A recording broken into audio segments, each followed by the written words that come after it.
capilar, especialmente de la expresión del colágeno tipo 4 en la membrana basal y en las células especiales como son las células mesangiales. Es decir, estos eventos o estos procesos, como se vienen de manera progresiva, vienen aplicándose en el endotelio, vienen acumulándose en la membrana basal y por ende van a afectar a la degradación, especialmente de la nefrina. ¿Ya? Y que todos estos tres procesos, o todos estos tres eventos, estos dos eventos que se producen, van a llevar a la activación especialmente de la síntesis de citocinas. ¿Ya?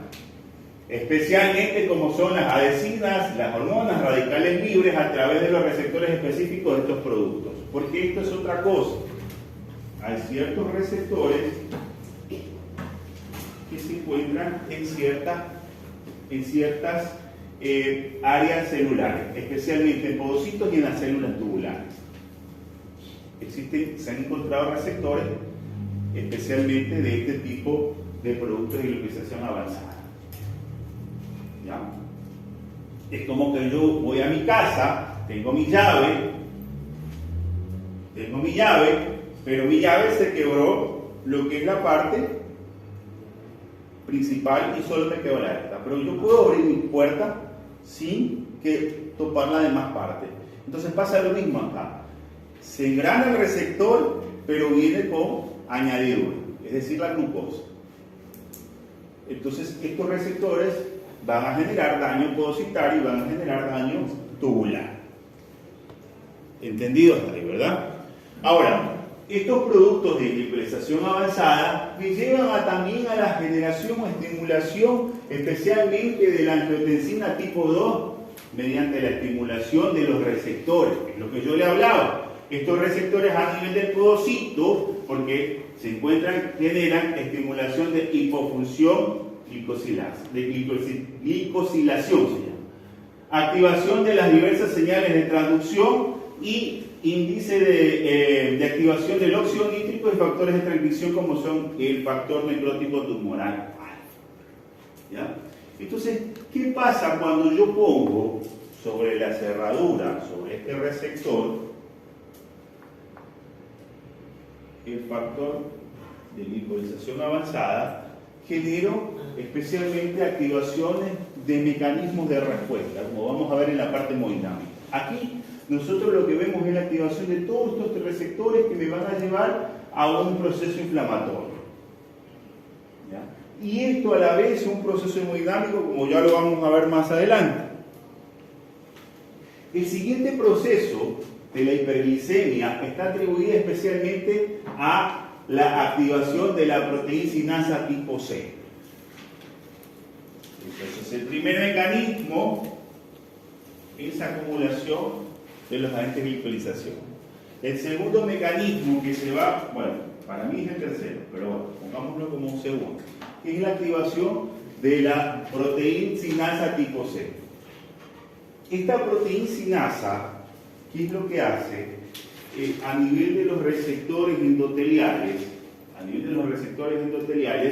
evita especialmente la formación o agresión endotelial. Es decir, por ejemplo, yo tengo el endotelio vascular, este es el endotelio vascular, membrana basal, podocito, tiene su receptor. La proteincinasa lo que hace es evitar que se formen especialmente, como hay activación de estos elementos avanzados, de glicolización avanzada, evita el daño endotelial. ¿Verdad? Esto lo que hace es favorecer dos cosas. Primero, que al activarse estos receptores de la proteincinasa tipo C, van a favorecer a mayor agregación plaquetaria, a mayor agregación del estrés oxidativo del óxido nítrico y por ende a mayor presión del endotelio cuando se produce la activación de esta proteincinasa. ¿Ya? Es desencadenada por la misma activación de los factores de acumulación de los productos de glicolización avanzada. Estos hacen activar a la proteincinasa y por ende regula diversas funciones vasculares y especialmente a nivel del glomérulo produce hiperfiltración, presencia de la albuminuria y expresión especialmente de factores como son necróticos tumorales alfa y beta a nivel de la matriz extracelular. Ahora, ¿qué exactamente va a llevar a esto? Es a producirse, a producirse que ciertos fármacos inhibidores lo que hacen es unirse al receptor, como son los inhibidores de la proteincinasa, como son inhibidores selectivos de la proteincinasa tipo B, para evitar la activación de toda esta alteración endotelial. Hay ciertos fármacos que ya actúan a ese nivel para evitar esta agregación. ¿Ya? Y esta proteincinasa no solamente afecta al globo ocular, a los grandes vasos, al corazón, sino también al glomérulo. Es decir, todo este mecanismo va en cascada. La siguiente vía es la activación de las vías netamente la acumulación del sorbitol. ¿Ya?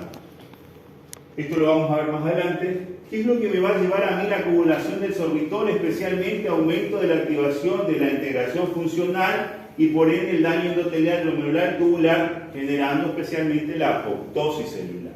Es lo que me va a llevar la acumulación de estos depósitos. Que existen fármacos inhibidores como son el sorbinil, que va bien en los pacientes que tienen especialmente diabetes tipo 1 para prevenir la nefropatía, para prevenir la retinopatía y para prevenir las lesiones cardíacas en los pacientes diabéticos tipo 1. ¿Ya? En los tipo 2 no se ha podido estudiar, pero se dice que va muy bien también. Y la última, que son las vías de las antinas, especialmente, que se está dado especialmente por la vía glucolítica, por mediante la reducción del estrés de oxidación y que promueve a la apoptosis, especialmente de tipo celular, y favorece a la resistencia a la insulina. Otra de las formas de activación es la vía del adenosín monofosfato activasa, que me va a generar todos los procesos de activación de estrés oxidativos, como puede ser inflamación, disminución vascular, estimulación de la hipertrofia, especialmente a nivel del emetor, y la estimulación especialmente física a nivel del factor necrótico tumoral, en un estado hipercalórico. ¿A qué se refiere con un estado hipercalórico? A que se está generando un proceso de activación múltiple mediante los procesos proinflamatorios que se están habiendo debido a la hiperglicemia. Y este es un resumen de qué es lo que va a presentar especialmente el paciente. Si yo tengo una glucosa alta, me va a generar aumento del sorbitol. Si yo tengo al paciente con la glucosa alta, por ende va a tener un aumento de la glucosa 6-fosfato. Si aumento de la glucosa 6-fosfato, desdoblamiento de la misma, activación del aumento de la fructosa 6-fosfatasa, y por ende va a generar aumento de las antinas, que es un producto final. Y si yo tengo especialmente la activación de ciertas enzimas como son la glucosa, aldehído, 3-fosfato, me va a llevar a la activación de la proteincinasa tipo C. ¿Ya? Y que si yo tengo estas alteraciones, por ende, lo último que me va a llevar es la activación de todos los procesos de glicolización avanzada. Entonces, todo esto es una reacción en cadena. ¿Para qué? Para llevar a la acumulación justamente de los productos de glicolización avanzada. Y el siguiente mecanismo es el hemodinámico, que el de todo el mundo habla. El hemodinámico, ¿por qué se produce? ¿Se recuerdan que nosotros vimos en la diapositiva anterior que hablamos de la renina? Que se activaba la renina después de la activación de los factores, de los productos de glicolización. Pues aquí la prioridad especialmente es favorecer especialmente la activación de renina en angiotensina tipo 2. ¿Y qué función es la angiotensina tipo 2? Producir vasoconstricción de la arteriola eferente, favoreciendo la vasodilatación de la arteriola aferente, y por ende, ¿cuáles son los que favorecen a estos? Son todos los procesos proinflamatorios que ya existen. El óxido nítrico, que es un vasodilatador importante, factor necróticos tumorales, como son las prostaciclinas y el glucagón. Favorecen la vasodilatación. ¿Ya? Ahora, ¿qué me va a llevar a esto? Si yo achico acá y aumento acá, aumento el filtrado glomerular. Por ende el paciente entra en hiperfiltración. El paciente hace pis muy acumulado, muy frecuentemente. Es debido a la acumulación de proteínas, engrosamiento de la membrana basal glomerular y esclerosis glomerular, expansión mesangial. Y por eso es que es importante, porque si estos factores se depositan en esto, se depositan acá, es lógico que se van a depositar en las células mesangiales. ¿Ya?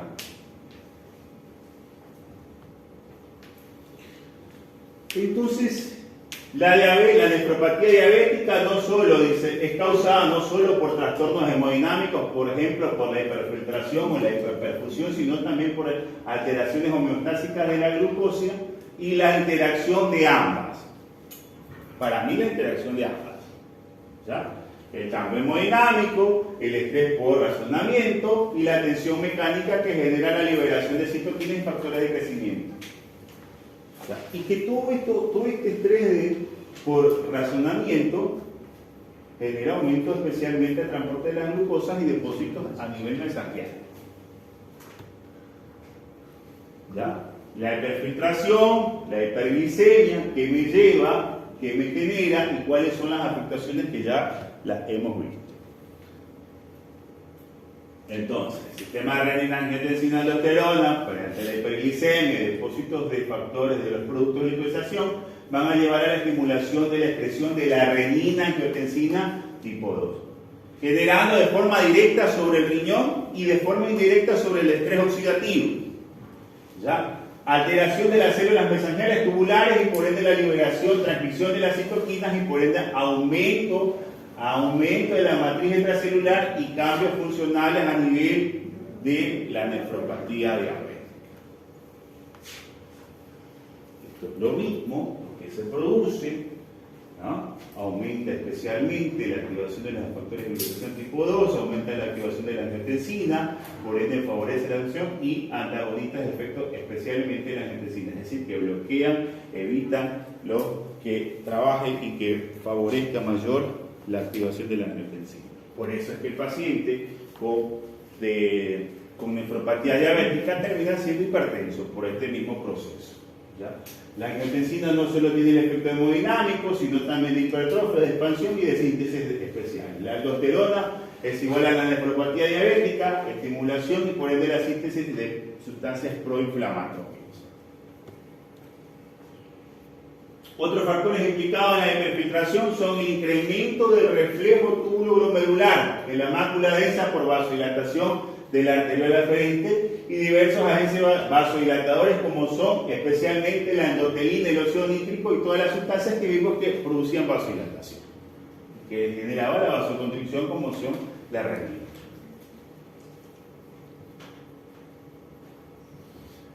Y esto es un esquema de cómo nosotros podemos ver las moléculas especialmente que se van evolucionando a nivel de la glucosa y van perdiéndose o sustancias especialmente como son la ureagrelina. Y acá nosotros podemos ver que hay la hiperglicemia, que la hiperglicemia es importante en el túbulo contorneado proximal y que por ende se reabsorbe y que por ende no se elimina. Es decir, es un círculo vicioso que favorece a la hiperglicemia.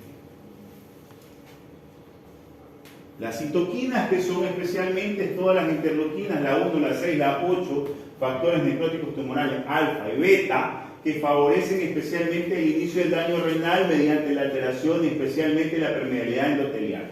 Todos estos factores proinflamatorios que van a generar es el daño endotelial. Por ende, si se aumenta la proteína sinasa tipo C, es que va a favorecer a esta estimulación. Esto es cuando se inicia el daño. Cuando ya existe un proceso de daño renal, lamentablemente ya hay una nefritis o una necrosis o una lesión endotelial donde ya hay acumulación especialmente a nivel de la matriz extracelular. Esto es lo que ustedes deberían saber lo básico de cómo yo me genera esta afectación. Y ahora sí sabemos que hay cambios metabólicos, hay cambios hemodinámicos y hay cambios genéticos. O que hay 3 tipos de factores, ¿verdad? Entonces, ¿qué son factores de riesgo para un paciente diabético? Hiperglicemia, hipertensión, tabaquismo, obesidad, tiempo de evolución, hiperfiltración, hay presencia de albúminas, lipidemia. Y para esto yo tengo que todo esto hacerlo en mi historia clínica. Porque si no, no tiene objeto. Vuelvo y repito, si yo llego a un paciente por consulta externa, yo tengo que definir al paciente, si es diabético o no. Si yo defino que el paciente es diabético, pues yo tengo que tener cuáles son los factores de riesgo claros. Y para eso yo le pido al paciente, le pido especialmente dislipidemia, le pido albúmina, le pido si hay presencia de hiperfiltración, hay presencia de proteinuria, hay presencia de disminución del filtrado glomerular, ¿ya? Y si sigue habiendo hiperglicemia. Porque yo ya sé que ahora sí sé que si hay hiperglicemia crónica, el último producto en generarse son la acumulación de los productos de glicolización avanzada. ¿Ya? Y si el paciente no tiene afectación alguna, y yo presento, porque hay una tabla ahora, no se las puse, cuáles son los factores de riesgo, que el paciente tenga, todo paciente diabético tiene hiperglicemia, es decir, que es inevitable. Pero el paciente no puede tener hipoalbuminuria, no puede tener dislipidemia, y tiene la genética. ¿Por qué? Porque te dice, yo tengo papá y mamá diabéticos, es decir, de una relación 1 a 1, que él tiene mayor predisposición a ser diabético. Tipo 2, ¿ya? Pero si el paciente es diabético, es hipertenso, fuma, tiene obesidad, yo tengo que trabajar sobre los factores de riesgo. Señor, tiene que dejar de comer con sal. Señor, tiene que bajar de peso. Señor, tiene que dejar de fumar, porque son factores modificables. Yo no puedo modificar el tiempo de evolución, pero sí puedo modificar la obesidad. No puedo modificar la hipoalbuminuria. ¿Ah? No puedo modificar la dislipidemia, porque es un paciente que tiene muchas veces, la mayoría de los pacientes diabéticos son altas. Y yo por más que le dé estatinas, ¿ya? Es difícil poderla bajar. Pero yo puedo trabajar sobre los factores modificables.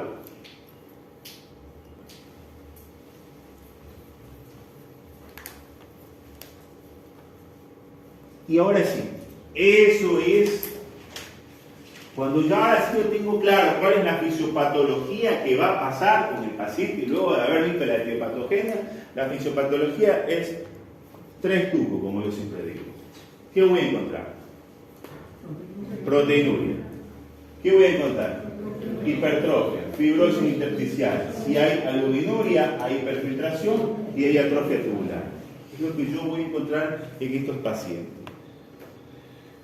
Lo primero es la hiperfiltración, ya la sabemos por qué se produce, que me lleva a la hiperfiltración, por ende incremento y por ende se va a generar mayor afectación. ¿Y qué me va a llevar o cuáles son los indicativos que pueden generar la alteración de la permeabilidad? Albúminas, citoquinas, inflamaciones, que es igual a una fibrosis renal. ¿Ya? Otros factores, yo no puedo medir muchas veces el sorbitol, pero sí puedo medir el déficit de insulina, el test de insulina. Si a mí me dice el test de insulina y el paciente está produciendo un 70%, yo digo que este paciente produce insulina. Y lo que tengo que ajustarle es la ingesta de alimentos. ¿Ya? Yo tengo que ver cuáles son especialmente si hay activaciones de la retina plasmática, si hay mucho, especialmente a nivel de la medición del espectro antidiurético. Aunque ahora se define que el espectro antidiurético atrial o ventricular se alza por todo, se incrementa por todo, pero que hay ciertos receptores que son renales, porque también ya se ha definido que hay un espectro antidiurético renal que se eleva y que es indicativo que el paciente tiene hiperfiltración. Pero en la morocha, como yo siempre digo, acá no lo vamos a hacer porque estamos en Ecuador y lamentablemente no hay plata. ¿Ya? Entonces, ¿qué es lo que podemos hacer nosotros al paciente? Ver si tiene aumento de la filtración glomerular. ¿Cómo lo hago? Generando especialmente un estudio en orina de 24 horas. El paciente me orina 4 litros y toma 2. Eso es imposible. Hipertrofia renal, aumento de las células mesangiales, proliferación tubular, ¿ya? Presencia de albuminuria en mi test de Crim, en orina de 24 horas menor a 30. elevada de 30 a 300 y proteinuria mayor de 300. ¿Ya? En orina minuteada, es decir, que yo voy a ver al paciente y le digo al paciente que recoja cada cierto tiempo, va a ser menor, ¿no? Pero el test screen yo siempre lo mido en 24 horas. Minutada muchas veces es difícil, porque el paciente no lo hace de manera correcta. En la diabetes tipo 2 se estimula la progresión en 10 años. Esto ya ha caído, ya no se lo define en 10 años, ya se lo define de acuerdo al control glicémico del paciente. ¿Por qué? Porque se ha visto que el paciente, yo le puedo dar un hipoglicemiante oral por 10 años, pero si el paciente tiene un factor de riesgo como es la hemoglobina glicosilada A mayor de 7, el factor de riesgo cae ya no de 10 sino de 5. Entonces este paciente le dice, no, recién me diagnosticaron. Sí, recién me diagnosticaron de ser diabético, pero ya tiene 5 años de evolución, más 5 años que no se ha controlado, ya tiene 10. O si el paciente nunca se ha controlado su diabetes, ya el factor de riesgo es preponderantemente a proteinuria muy alta, de un 40-50%. Proteinuria franca, ya la sabemos nosotros, especialmente por la me he olvidado. La trombomodulina, que es especialmente la que se encuentra en el endotelio. Sabía que me olvidaba de ella. La trombomodulina no es otra cosa que especialmente a nivel de la prostaciclina tipo A, la proteína quinasa tipo A, ¿ya? La trombomodulina disminuye la diabetes mellitus. ¿Qué es la trombomodulina? La trombomodulina es un receptor que se encuentra en el endotelio. Este receptor actualmente no está activo, pero cuando existe un proceso de diabetes, ya se activa. Al activarse, la proteína sinasa tipo C va a estimularse y por ende va a ocupar el receptor y por ende va a generar la apoptosis. Uno de los principales receptores que vimos anteriormente en las diapositivas era el podocito, que tenía receptor, ¿ya? Y la membrana basal glomerular. Entonces va a generar una apoptosis del podocito. A eso se suma el factor necrótico tumoral, y si se activa la apoptosis del podocito, especialmente más el afecto o más el efecto de la angiotensina 2 desfavorece al podocito y genera una esclerosis. Por un lado, genera la apoptosis del podocito, y por el otro lado estimula el aumento de la filtración glomerular, y por ende se produce una esclerosis importante. Ahora, ¿qué va a generar mayor activación de todos estos procesos especiales, como son la activación de los receptores avanzados? Y por ende, si se pierde el podocito, se aumenta el diafragma, se separa el diafragma por la acumulación de los receptores, van a generarse alteraciones a nivel de la nefrina. Al generar esa activación de la nefrina, produce especiales ensanchamiento de la membrana basal glomerular, porque también, como la glucosa es un proceso de unión, se va a unir a otra proteína que es el colágeno tipo 4. Y por ende genera un aumento de la membrana basal glomerular.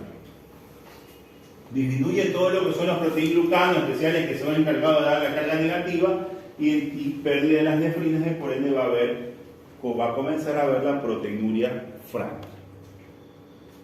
Expansión mesangial, como ya lo sabemos, por la acumulación de los productos de glucosización y por la glucosa. Y por ende, si hay expansión, la característica distintiva es la expansión mesangial, la glomerulosclerosis nodular o de Keynes-Wilson, que ahora sí ustedes la conocen, y la glomerulosclerosis difusa.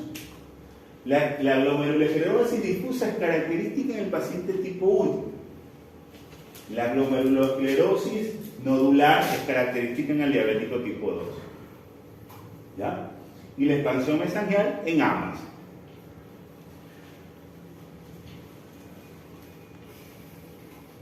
La fibrosis tubular, lo mismo, porque se produce, ¿ya?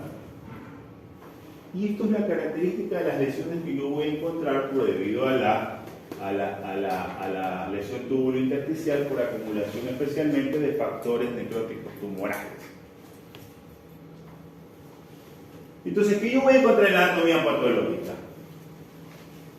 Diabetes tipo 1, difusa, característica. En la diabetes tipo 2, yo voy a encontrar las lesiones primordiales que son los nódulos, ¿verdad? Y que para esto yo tengo una clasificación histológica de tipo 1, 2, 3, ¿ya? Y que la vamos a ver cada una. Y que de acuerdo a la clasificación de las lesiones intersticiales y vasculares, de acuerdo a los criterios de los test de Green que yo voy a utilizar, y de acuerdo a las lesiones renales que yo voy a encontrar caracterizadas en 4 procesos, ¿verdad? Cambios de la microscopía óptica, engrosamiento de la membrana basal, expansión mesangial moderada, esta es la tipo 2, expansión mesangial severa, esclerosis nodular, que es la tipo 3, y por último la esclerosis avanzada. Eso cuando yo veo en el paciente diabético tipo 2. Y lo que vemos acá. Cuando yo hablo de nódulo, este es un proceso, este es un endotelio normal, ¿verdad? Este es un glomérulo normal, ¿verdad? Con sus 3 estructuras bien puestas. Y cuando existe acumulación de estos factores, se van a producir a este nivel. Es decir, hay proliferación del mesanquio. Y eso es lo que me va a dar la característica del nódulo. ¿Okay?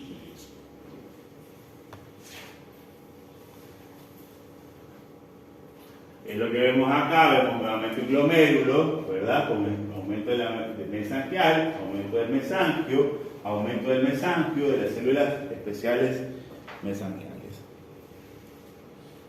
Acá vemos especialmente la formación de los nódulos, como podemos ver acá, de gran importancia, y es la característica. Puede haber también, en el caso de los pacientes, la diferenciación entre uno y otro en la anatomía patológica es que hay aumento de diagnosis celular, especialmente a nivel de las arterias, y que la lesión es totalmente difusa. O en la diabetes tipo 1. Mientras que en la diabetes tipo 2 la lesión es nodular.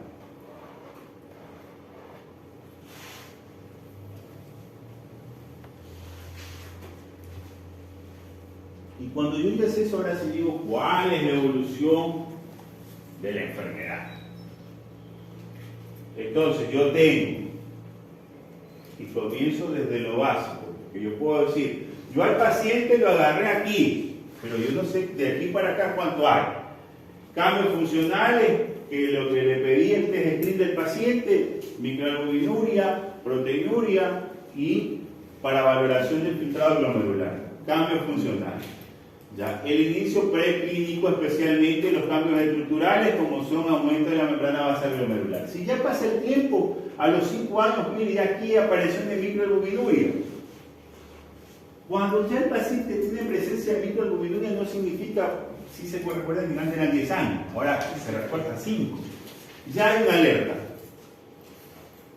ya hay una disfunción endotelial, ya hay pérdidas de nefrinas, ya hay pérdida de la barrera de filtración, ya hay pérdida de povocitos, ya hay lesiones estructurales. Si hay lesión estructural, lamentablemente, esto va a progresar. Entonces yo tengo que evitar la glomerulomegalia, que es lo que hay. ¿Cómo le evito? Dándole algo que disminuya ese glomérulo. ¿Ya? Esto, cuando nosotros hablamos que ya hay presencia de microalbuminuria y hay proteinuria franca, ya es un periodo clínico evidente que ya el paciente reversibilidad para acá es difícil. Yo cuando lo agarro aquí lo puedo revertir, pero cuando ya lo agarro en proteinuria ya no, es complicado. Si hay presencia en proteinuria quiere decir de que el feedback, que es el síndrome el SARC, está generando ya aumento de la presión arterial.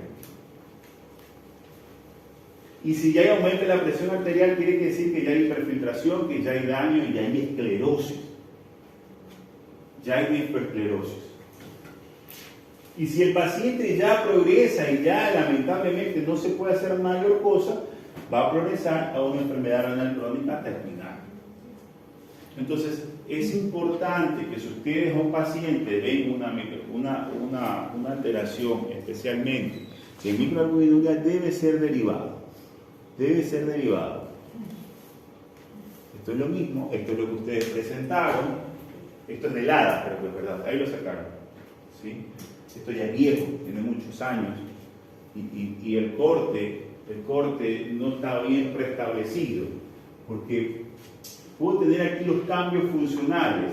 Funcionales, estamos hablando de qué? Cambios que tienen que ver con la estructura, acumulación y reacción de los factores de alcoholización. Estructurales, cuando ya hay lesión, evidente. Y aquí, estos cambios estructurales ya deben estar acá, porque ya comienza a haber acumulación. Y ya el daño estructural ellos lo toman cuando hay ya pérdida del pocito. Ahí hay un daño estructural, y no es así, hay acá. La hipertensión, cuando ya hay un daño estructural asociado a una esclerosis, se presenta la hipertensión.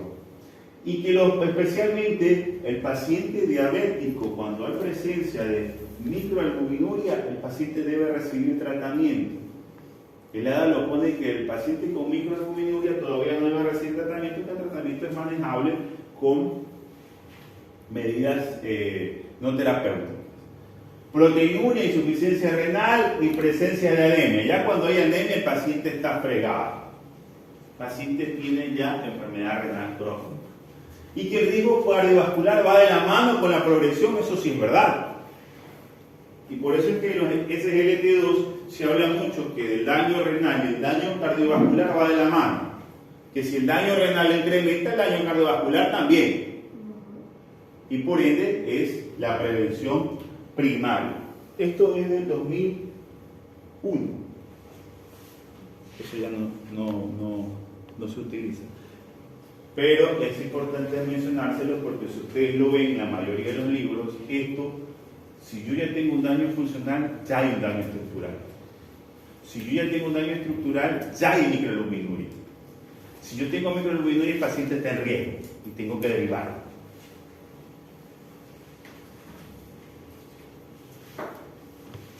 Estos son los tipos de nefropatía incipiente que yo tengo que dar, especialmente, por eso se los pongo como microalbuminuria y está en amarillo, porque es donde nosotros tenemos que actuar. Si yo no lo sé, yo no sé cómo manejar un paciente, pues derivo. Y yo digo, el paciente de reducción especialmente de la proteinuria es vital. Es vital.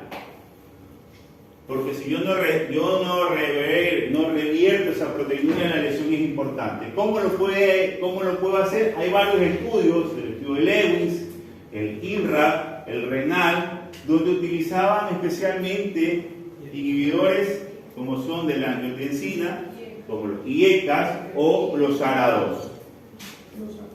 ¿Ya? Impedir la aceleración de la proteinuria a nivel nefrótico, especialmente la interacción que puede ser IECA o ARA2, combinación de los ambos, y vigilancia renal y del potasio. Reducción de la presión arterial, especialmente a reducir la microalbuminuria y enlentecer la filtración glomerular. Y ahora, bueno, pues, se suma mucho lo que son la utilización de los SGLT2. ¿Y cuáles son las otras manifestaciones que yo tengo que hacer? Vuelvo y repito. Obesidad, enfermedad cardiovascular. Si el paciente me presenta anemia, un paciente malnutrido, un paciente que tiene alteración mineralosa o dislipidemia, tengo que darles tratamiento, porque si yo no les doy tratamiento, la progresión es mayor. Ah, no, es que yo no soy nutricionista y el paciente está malnutrido, vaya por allá. Ah, yo no tengo que ver porque eso es hemodinamista o vaya con el clínico porque eso yo no tengo nada que ver. Yo tengo que darle tratamiento porque todo esto me aumenta el riesgo cardiovascular y el riesgo renal. Diagnóstico es basado en la detección de la proteinuria. Más que la proteinuria, la microalbuminuria. Esa es la prioridad. ¿Ya? Diferencial con la nefropatía y sospecha de una nefropatía no diabética se han descrito en el tipo 2, porque ha pasado uno de los casos. Ha pasado porque a veces Tenemos internos que hacen mala historia clínica y nunca le preguntan si el paciente es diabético. El paciente destila diabetes, destila azúcar. Y dice, es un síndrome nefrótico, doctor. Bueno, entonces tú dices, bueno, si tú eres un paciente diabético, porque tú confías que el interno ha hecho bien esa historia clínica, y dice, bueno, entonces sospechamos una membranosa, una focal segmentaria, una tuberosis intersticial, una polinfecciosa, una nefropatía poligrada. Es lo que a mí se me viene a la mente enseguida.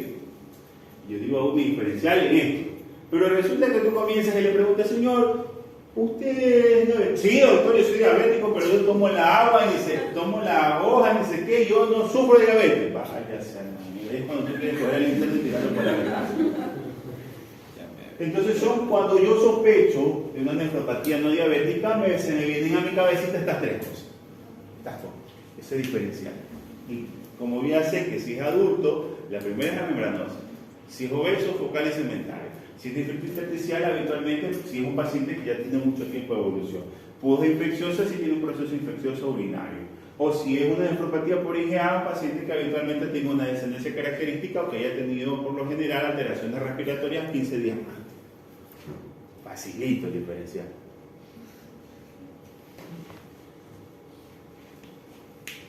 Esto es lo mismo, ¿ya? Aquí había algo. ¿Cuándo yo debo biopsiar a un paciente? Esa fue una pregunta que me hicieron ustedes o a un paciente diabético. ¿Cuándo yo debo biopsiar a un paciente diabético? Esa es la palabra. ¿Ya? Yo tengo un diabético con proteinuria, presencia especialmente de la microscopía y células, hay presencia de proteinuria, rango nefrótico, hay presencia a nivel de imágenes, hay presencia de serología ANCA positivo, y si yo te refiero que es una proteinuria atípica si no es característica producto de su misma diabetes por su tiempo de evolución, por presencia de retinopatía, microneuropatía, o todo lo que se asocia habitualmente a la nefropatía diabética, yo digo esta es típica. Y por ende no necesito biopsiar. Porque hay pacientes que de acuerdo a su evolución y de acuerdo a su manejo, el paciente renal, yo creo que eso se los expliqué a ustedes, ¿no? Creo que no.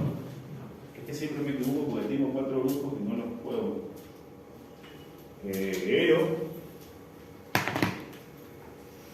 Pues yo tengo un paciente diabético tipo 2. El paciente diabético tipo 2 tiene algo que se llama autorregulación. Es decir, que el paciente diabético produce albúmina. Y yo tengo proteinuria de 3 gramos, pero no significa que el paciente es nefrótico, porque tiene una albúmina de 4. El paciente produce albúmina. Y lo que tiene es una nefropatía diabética. Ya no tanto nefropatía, sino una enfermedad renal crónica. Entonces, es característica del paciente y por ende no lo biopsio. A eso yo voy. La evolución del paciente, más de 10 años, que presencia especialmente retinopatía, que puede haber presencia de microalbuminuria previa, ¿ya? Que no presente hematuria, que no presente células importantes en la alteración del estudio microscópico, y que en la relación córtico-medular, por lo que yo mido, la relación córtico-medular de la riñón es el diámetro que hay entre uno y otro, por lo general esté conservada, por encima de 15 centímetros. Si yo digo esto, encuentro esto y digo que este paciente no necesita biopsiarse. Pero si es atípica, el paciente tiene menos de 10 años.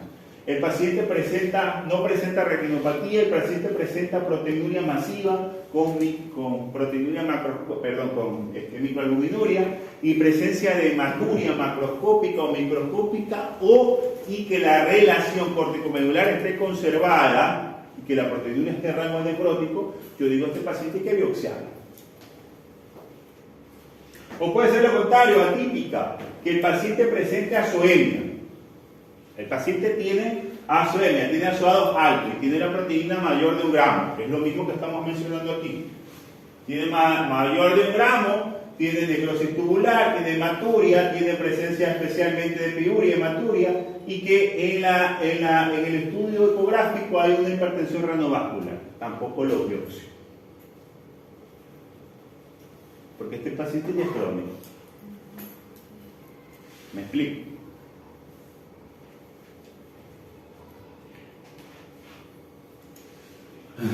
Largo. Sí, es que ahora sí ustedes por lo menos pueden definir que cómo pueden ustedes diagnosticar a un paciente nefropatía diabética, porque tratarlo difícilmente. Pero ahora sí ya saben cómo diagnosticarlo. ¿Qué pedir? ¿Qué no pido? ¿Qué es lo que tengo que buscar? ¿Ya? Entonces, cuando yo tengo especialmente evaluar la causa que me llevó a si un paciente con enfermedad renal crónica, ¿qué me llevó a la causa de esta enfermedad renal crónica? Definir especialmente la proteinúria y la tasa de filtración glomerular. ¿Cuál es el tratamiento? Primario, es lo que ustedes hacen. Primario, especialmente prevenir la microalbuminuria alta. Previsión secundaria, la nefropatía diabética. El tratamiento del paciente, especialmente con la nefropatía incipiente establecida en pacientes diabéticos, ejercicio, albuminuria, dejar de fumar, hiperglicemia y lipidemia. Ojo, si ustedes no manejan la hiperglicemia crónica a este paciente, no lo van a ayudar en nada en esto. Así le den SGLT2, así le den losartán, así le den una alapril, así le den lo que le den. El paciente no va a mejorar porque el pilar fundamental es controlar la diabetes. ¿Cuál es el test screen cuando yo considero que una diabetes está bien controlada?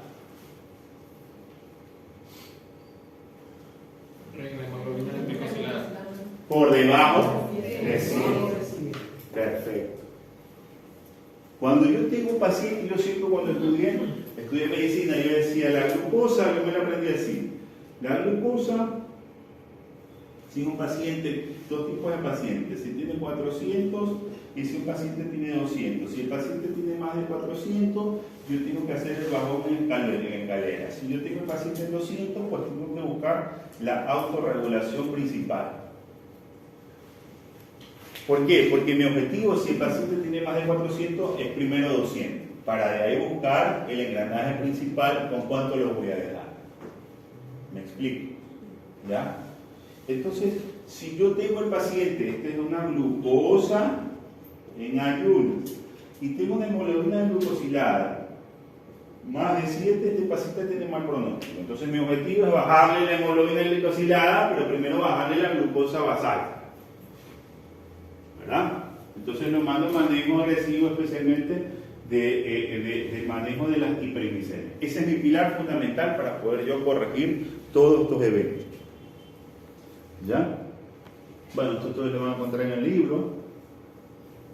Lo mismo. El manejo de la hipertensión.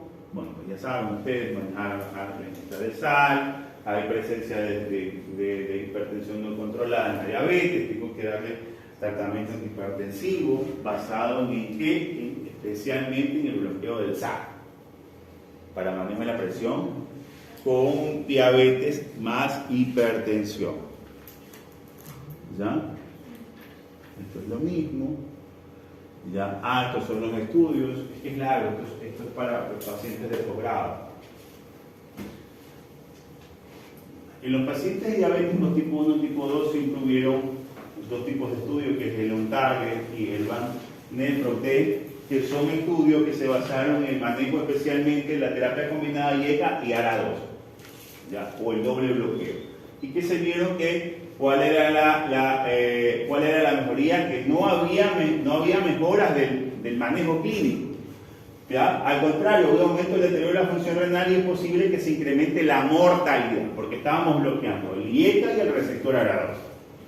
Entonces, ¿qué es lo que hicieron? Que este estudio, dar dos fármacos, le dieron un losartán y le dieron un enalapril, y el paciente tuvo un mal pronóstico.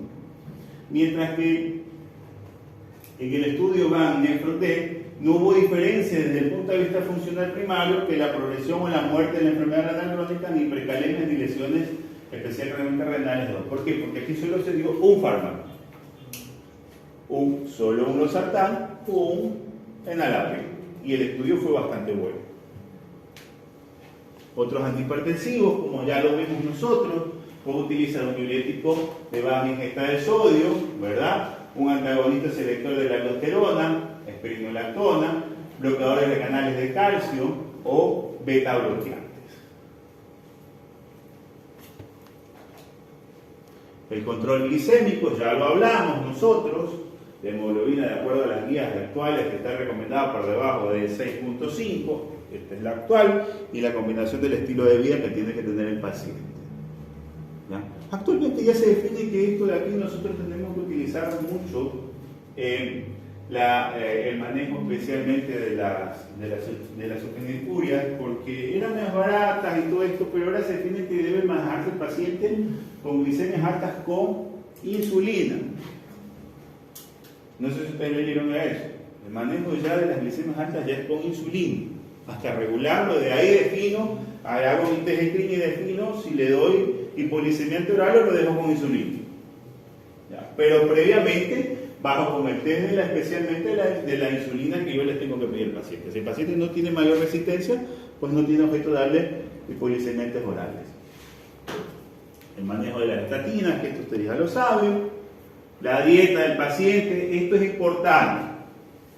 Porque si yo tengo un paciente que tiene ya una enfermedad renal crónica terminal, diabética, o una enfermedad renal crónica diabética, yo tengo que darle una dieta baja en proteínas. 0.8 gramos por kilogramo de ICT se reduce precisamente debido a la proteína significativa del paciente. Entonces, no todos los pacientes con diabetes, con nefropatía diabética deben recibir asesoramiento sobre la sal, el potasio, restricción de fosfatos y así también la elección de ciertos carbohidratos y grasas, que es lo que es el pilar fundamental de todo tratamiento.